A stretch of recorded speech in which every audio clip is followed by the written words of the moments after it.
It seems like Trump is the reason he's filling up his cabinet with the blob, with the deep state. Is it just because of campaign donations? Is that really what's deciding things? Like, I mean, if you think I of, might in a few cases. There are some obvious, like he chose this ultra Zionist to be the ambassador to the United Nations, and I think Elise Stefanik. that may have been a Miriam Alderson pick, because of the $100 million that she gave, and but it doesn't explain the other ones. For example, Secretary of State or even Secretary of Defense. I mean, they're hawkish on Israel, but they always were. All of them are, and they're just hawkish all around. Yeah, I'm just I mean, wondering you could if find really, somebody, if that was the case, he could, because these people obviously do exist, especially in the Republican Party, people who are very hawkish on Israel, ultra Zionists, but who actually have a very a realistic appreciation of the situation in Ukraine. Those people do exist, but he hasn't chosen those kind of people. right? Well, it sounds like, I know people like Marco Rubio and Pete Hegseth were very anti-Russia, pro-Ukraine war, but it sounds like they've been changing their tune recently as part of an agreement with kind of joining the Trump administration. That's the view that I've been getting. And it sounds like a lot of what I'm hearing is that there's a lot of China hawks that are moving into this administration as well. That maybe we might see sort of a lessening of the conflict in Ukraine and Russia, but an increased attention towards the Pacific theater to confront China, which is just insane. Yeah. And then I mean, I don't know if you can really get much worse with what's going on in the Middle East, but clearly no change of course there. And it sounds like that the Zionists are celebrating on Twitter, on X, with these appointments. And I think that's kind of that's a clear indication that these are not great picks. Yeah. Because if you see, well, I think I just saw ultra Zionists celebrating. Yeah, Ben Shapiro said that. Fantastic picks all around. And you say, oh no. Yeah, if Ben Shapiro's happy, then it's time to grieve. Right. Something I was just thinking as well is that probably the people that are looking at these appointments even more closely than the Americans are the Israelis. And that shows you kind of the problem with that we have, this relationship, like that another country cares this much about the appointments because they know they all want to see what that $100 million Adelson gave is buying them. Right. Yeah, right. And if you think about it, of course, to the average person, $100 million is an unbelievable amount of money, but it's not a lot in the grand scale of things at all. Right. Like, you spend $100 million and you get a $1 trillion a year war machine behind you that you can help that's direct. true. I mean, the payoffs are huge. People like the Adelson family. They have billions and billions. 100 million doesn't mean anything, but they can change the course of history. It's really quite, you think about it. It's peanuts for these people, and it's amazing that our system can be bought so cheaply with such devastating consequences. Because you buy this machine that has, the control of the printing press, and that they print trillions of dollars, billions of dollars. We see tens of billions going to Ukraine in military aid. Just getting to use and direct the military apparatus itself is an unbelievable. Yeah, I was just thinking about it. It's true that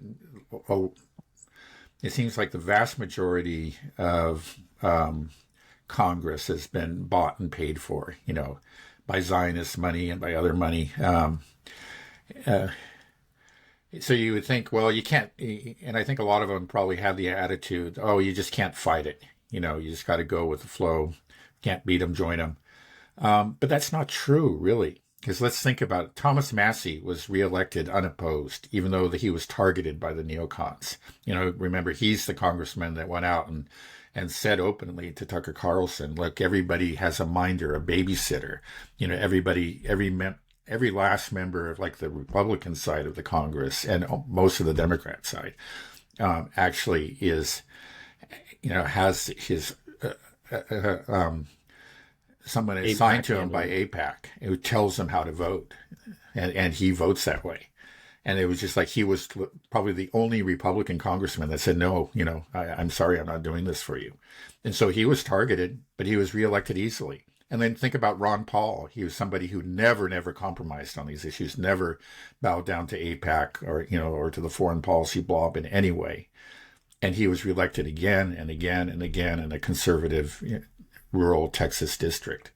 And it shows that you really don't have to. A lot of these people, maybe in the end, they just like the money. They like being, rubbing shoulders with powerful people and whatever. I think that's probably a lot of it. But you don't need to. If you're principled, actually, because I think this is something that you find that in a lot of these rural districts, like support for foreign wars is really just an inch deep. Maybe you ask people and say, oh yeah, but it's not something that they really care, really matters to them. And if one of their local guys who they know, he's a good guy, Thomas Massey, yeah, he's one of the boys, he's the stand-up guy, I'm voting for him. They'll vote for him, as they did for Ron Paul again and again. But anyway, that's just a tangent, something I was thinking about.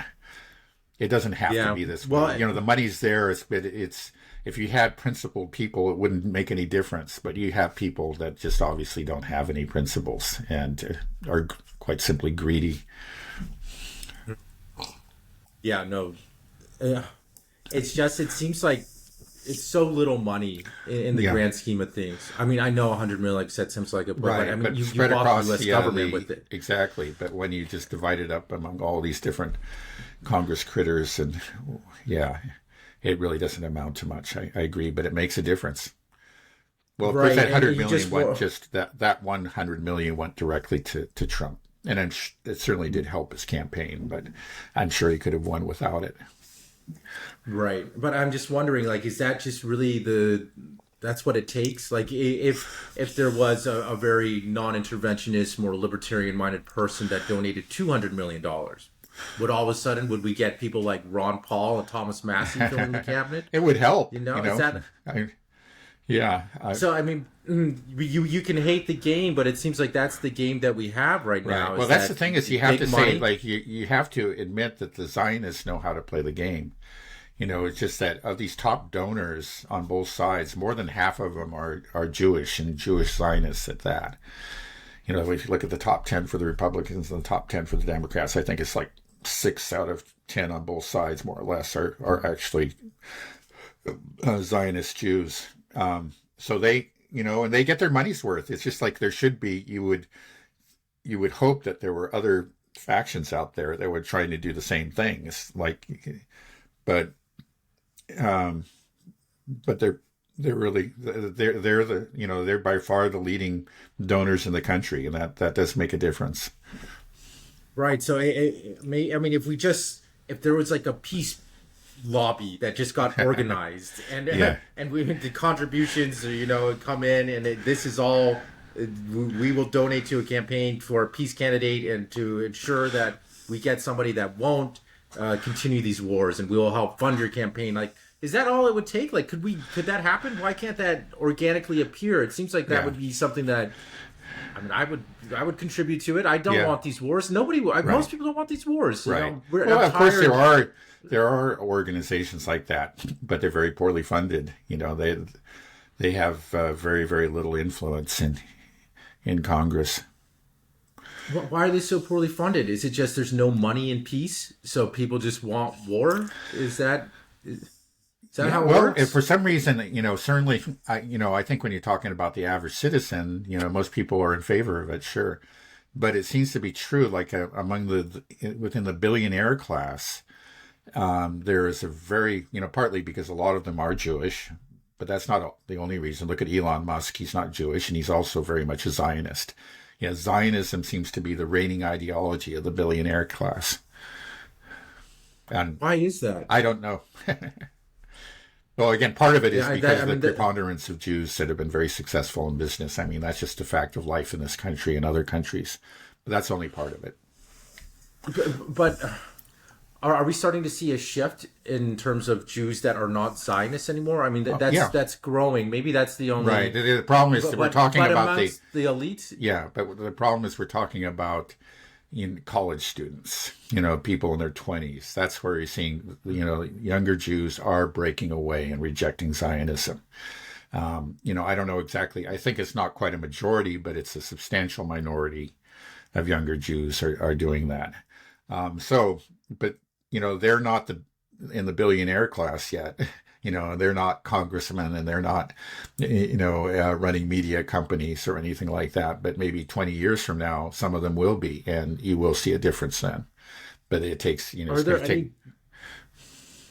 any billionaires, elites, big CEOs that are openly against the state of Israel? Or is that just not possible? If you make it to the top, you just have to be pro-Israel. I can't think of anybody. I really can't. Maybe there is someone, but I cannot think of anyone. So that seems to be the problem. It's That's just a big that part the of the elite, problem. the ruling No question about class, it. Yeah. right? They are just all Zionists, and they're all captured. And but that's just hard to believe. That you think that there would be some, very wealthy, powerful Jewish people that aren't Zionists, because it doesn't seem to be the Israel case. Is doing. Yeah. When you get to, for some reason, when you get up into the ultra wealthy Jews, they're just all Zionists. And of course that's not true. If you among professional Jews, I say the great majority are, but there's a substantial, dissident minority. And then when you get to younger people, that minority is actually that much larger and that much more substantial. But when you older, ultra wealthy, they're just all Zionists.